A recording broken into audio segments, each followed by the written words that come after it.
Bonjour à toutes et à tous. Voilà, je me présente, je m'appelle Catherine Wilquin. Certains d'entre vous me connaissent personnellement, d'autres me connaissent via ma page Facebook, ou alors nous sommes de lointaines relations de travail, où nous nous sommes croisés à une époque où je pratiquais l'édition, l'auto-édition, l'illustration, etc.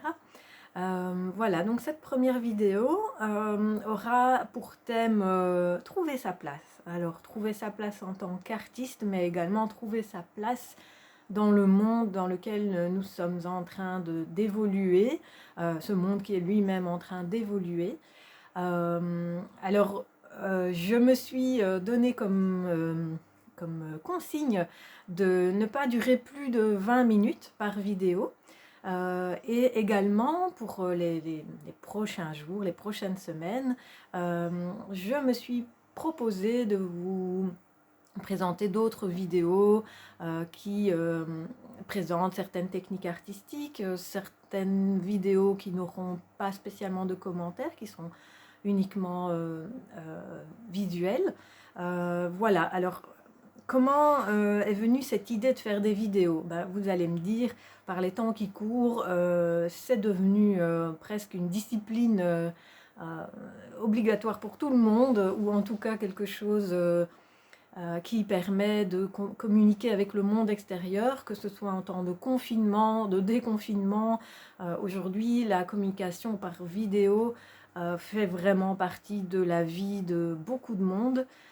Alors mon idée à moi, c'était pas de rajouter d'énièmes données, d'énièmes informations, même si c'est un petit peu ça qui va se passer. Mon idée, c'était pas non plus de vendre quoi que ce soit, mais plutôt de faire un exercice autour de prendre sa place.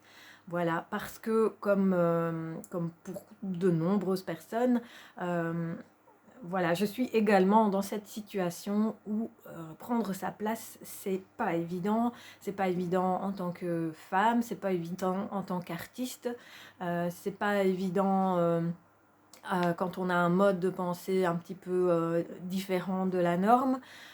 Et comment prendre sa place dans un monde où bah, clairement nous sommes euh, très nombreux, nous voulons tous un peu la même chose. Moi, je crois à l'abondance et en même temps, je me pose quand même la question de savoir, oui, mais si tout le monde veut tout, est-ce qu'il y en aura assez pour tout le monde? Et donc voilà, comment prendre sa place sans prendre celle de quelqu'un d'autre? Comment prendre sa place plutôt pour inspirer et éclairer les autres que pour les écraser, ce qui n'est certainement pas mon but. Donc voilà, je n'ai rien à vendre, aujourd'hui rien à montrer et seulement à vous partager mes expériences. J'espère que ça pourra inspirer quelqu'un et si ce n'est pas le cas, eh bien ma vidéo fera partie d'autres vidéos. J'en ai vu d'autres hein, qui étaient un petit peu, qui brassaient du vent et donc voilà, je ne me vexerai pas en cas de blanc monumental. Alors, pour commencer, j'avais un peu envie de vous expliquer comment l'idée m'était venue. Donc, certains d'entre vous le savent, j'ai entamé cette année un programme de développement personnel. Ça fait plus de 10 ans hein, que je suis dans la thérapie, le travail sur soi, aussi bien individuel que... voilà, j'en ai fait une de mes facettes professionnelles, c'est-à-dire que je suis art thérapeute en milieu psychiatrique. Et donc j'ai entamé ce programme afin de faire changer un petit peu les choses et notamment ma situation. Et je me suis très vite aperçue que ben, mon principal frein dans le développement de mes projets, etc., eh bien, c'était pas l'économie mondiale, c'était pas la conjoncture actuelle, c'était pas la malchance, c'était pas la maladresse ou même l'incompétence, c'était principalement la peur de prendre ma place. La, la peur de ne pas être assez, de ne pas être suffisante telle que j'étais et que mon art ne soit pas suffisant tel qu'il est. Et là, je crois que peut-être je parle à quelques personnes. Je crois que c'est quelque chose qui fait écho à beaucoup de monde et notamment à beaucoup de femmes. Alors, donc je me suis posé pas mal de questions par rapport à comment je prenais ma place. J'avais l'impression que je la prenais, mais en fait, pas tant que ça. J'ai pu observer aussi certains de mes comportements où quand je faisais mine d'empiéter sur le territoire de quelqu'un d'autre, un collègue, ou bien que très vite chez l'autre, ça suscitait une espèce de réflexe, non, non, non, moi je préférerais que ça soit comme ça, et toi continue de faire ça. Donc je me suis dit, oula, moi j'ai peur de prendre ma place, mais les autres ont aussi peur de perdre leur place. Et donc mon intention, c'est pas du tout d'empiéter sur la place des autres, mais c'est pas non plus de tout le temps fuir. Et ben, ça m'a ouvert les yeux. Je me suis rendu compte que bien souvent je fuyais et que donc par exemple, se disperser dans des tas de projets, c'est aussi une manière de fuir parce que ben, que va-t-il se passer si on va au bout d'un projet, qu'on le porte à bout de bras, qu'on le présente au monde et que finalement, soit ça marche pas, soit ça marche. Euh, donc le fait d'arrêter un projet qui aura été travaillé jusqu'à 90% et puis les 10 derniers pourcents on laisse tomber, on fait autre chose parce que finalement ce n'était pas si intéressant, eh bien ça c'est aussi une manière de fuir sans en avoir l'air parce que ça nous donne l'air toujours très occupé, toujours très dans la matière, très en train de prendre des choses en main. Mais si ça n'aboutit à rien, ben, voilà, c'est un peu le résultat qui compte là en l'occurrence. Alors, en parallèle à ce programme, j'ai également eu la chance, grâce à ce confinement, de faire partie des personnes qui ont pu connaître une sorte d'éveil. Alors moi, j'ai pas spécialement de... J'aime pas dire ça, parce que je me dis, quoi, ça veut dire que les autres dorment? Bah non, pas spécialement. Et alors, dans l'éveil, il y a énormément d'états différents, et c'est pas parce que, oh, tout d'un coup, on a compris quelque chose que, hop, on est éveillé. Enfin, selon moi, il faut nuancer et rester humble. Si je regarde en arrière, je pense que même petite fille, j'étais déjà ouverte à certaines choses et que finalement, c'est surtout notre capacité à ouvrir les yeux, à capter les choses, à chercher, à creuser, à réfléchir, à se remettre en question, qui fait de nous peut-être quelqu'un de déjà éveillé. Quand on parle d'un enfant et qu'on dit oh il est bien éveillé, eh bien c'est un enfant qui scrute, qui observe autour de lui, qui regarde, qui écoute. Et donc voilà, ça je pense que je me suis trouvée un petit peu dans cette catégorie-là. Maintenant, lors du confinement, je suis allée un jour faire mes courses dans un magasin dont le nom tient en 4 lettres, où les produits sont pas très chers. Et là, mais vraiment contre toute attente, dans les bacs avec les articles promotionnels, j'ai trouvé un livre d'Eckhart Tolle qui s'appelle La puissance du moment présent, ou quelque chose dans le style, hein. Ça parle de moment présent, d'instant présent. Il a écrit plusieurs livres sur le sujet.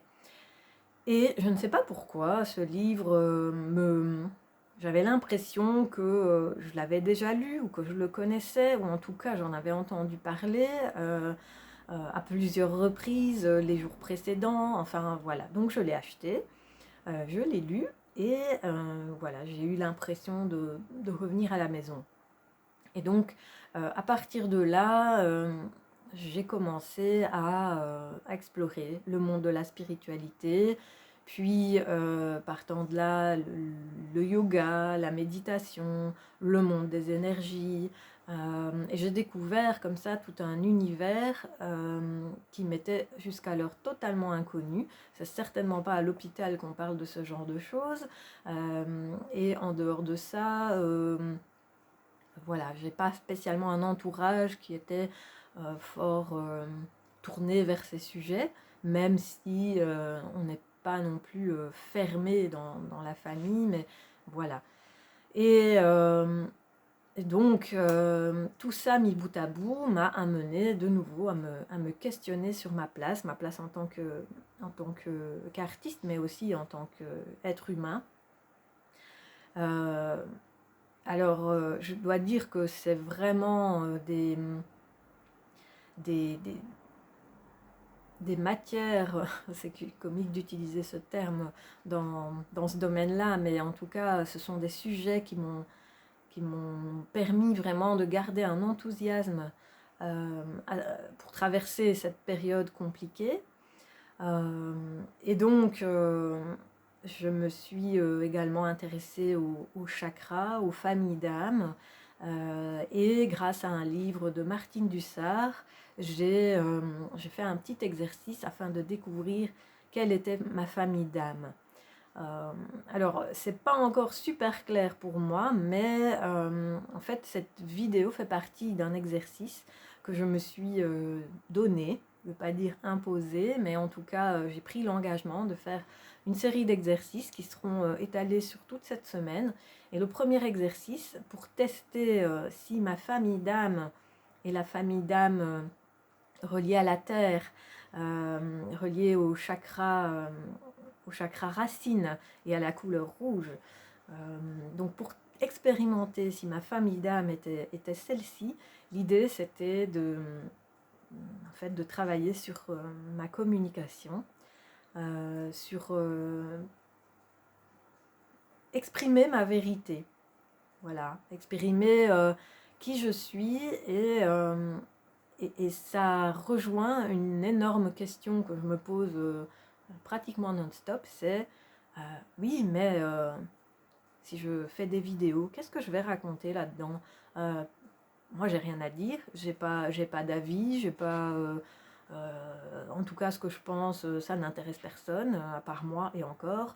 Et puis, faire des vidéos, c'est un peu quelque chose de superficiel. Tout le monde aujourd'hui fait des vidéos, c'est pas très original. Et si c'est pour raconter n'importe quoi, ça ne sert à rien. Voilà, en tout cas, j'étais là-dedans. Et donc, cette vidéo, c'est également un exercice pour voir si, déjà, est-ce que vous allez la regarder jusqu'au bout? Est-ce que vous allez liker ou commenter? Est-ce qu'elle vous parle? Est-ce que finalement, en exprimant au monde comme ça, tel quel aujourd'hui, ce que je pense et ce que je ressens, est-ce que finalement je vais aller toucher d'autres âmes et d'autres personnes et qui peut-être elles aussi se sentent un peu seules dans leur coin. Voilà. Alors j'ai pas de grands sujets, de grands thèmes. Moi, je suis par exemple toujours à la recherche de la réponse à ma grande question, c'est-à-dire comment je pourrais gagner un petit peu plus d'argent parce que par les temps qui courent, c'est vraiment compliqué. Ça a toujours été compliqué pour une artiste de gagner sa vie. Hein. En tout cas, c'est le seul métier où il faut faire un autre métier à côté pour avoir de quoi payer les factures.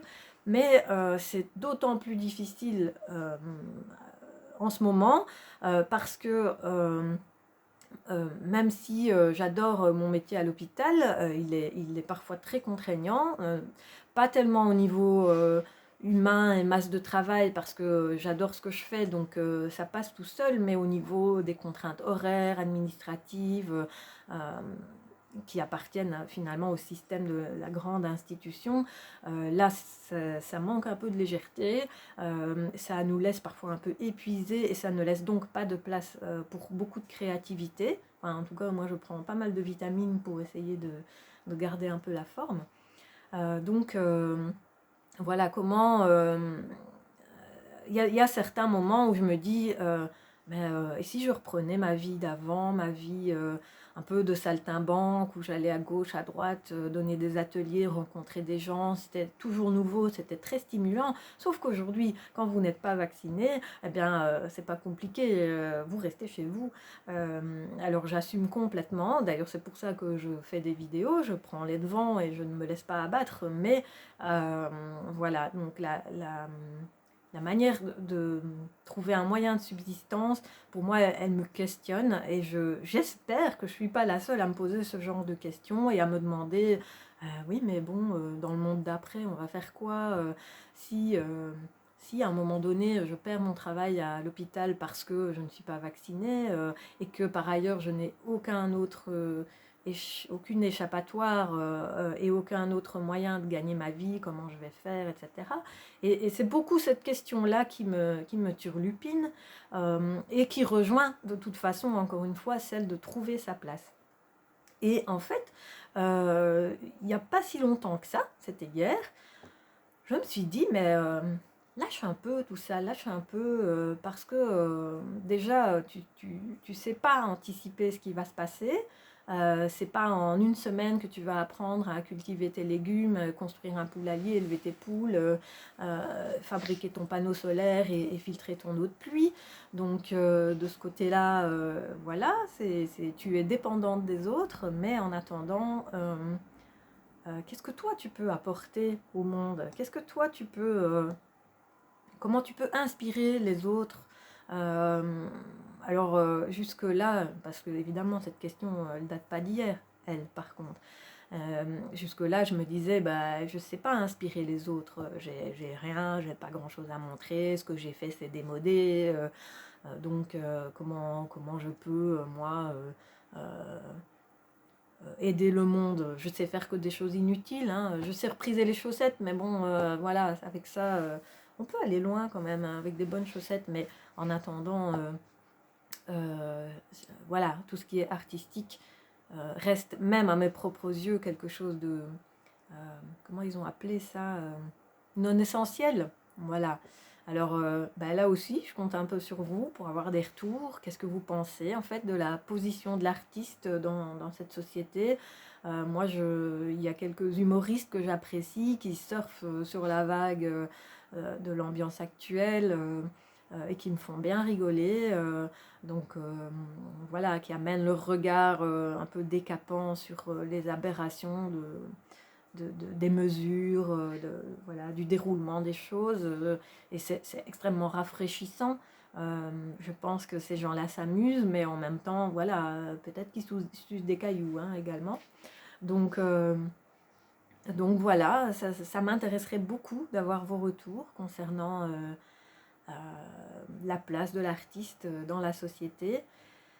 Et je vous parlais donc de la réponse que j'avais trouvée par rapport à cette question de comment je peux inspirer le monde. Bien en fait c'est ça. C'est ce que je suis en train de faire exactement en ce moment. C'est-à-dire euh, livre-toi tel que tu es, exprime ce que tu as à exprimer. Et finalement, on arrive à près de 20 minutes et je suis loin d'avoir fini, donc oui, j'ai peut-être quand même des choses à dire. Va vers le monde tel que tu es et tel qu'il est, lâche prise, n'essaye pas d'être plus, mieux, n'attends pas d'avoir fini ça, terminé ça à vendre, un site parfaitement opérationnel, etc. etc. Parce que sinon tu fais jamais rien. Euh, Lance-toi, vois ce qui revient. Si rien ne revient, continue, ne lâche pas, peaufine, améliore. Euh, voilà, parce qu'en fait, cette vidéo, je l'envoie à l'univers et je me dis que bah, l'univers, il répond toujours. Donc à moi à ouvrir les yeux, à rester réveillé, à garder les oreilles ouvertes et à voir ce qui survient. Voilà, et j'espère que cette réflexion peut éventuellement vous aider à vous lancer dans quelque chose, à ne plus procrastiner un projet, à faire un petit pas vers quelque chose que vous aimeriez changer, en n'oubliant pas que c'est d'abord en soi qu'on change les choses avant de les changer dans le monde. Et c'est là-dessus que je vais terminer cette vidéo. Je vous souhaite un excellent dimanche. Je suis en pensée avec vous, où que vous soyez, quoi que vous fassiez. Je vous envoie toute l'énergie positive que je ressens là en moi et, et voilà, plein d'amour et aussi plein de gratitude pour avoir écouté cette vidéo jusqu'au bout. À bientôt.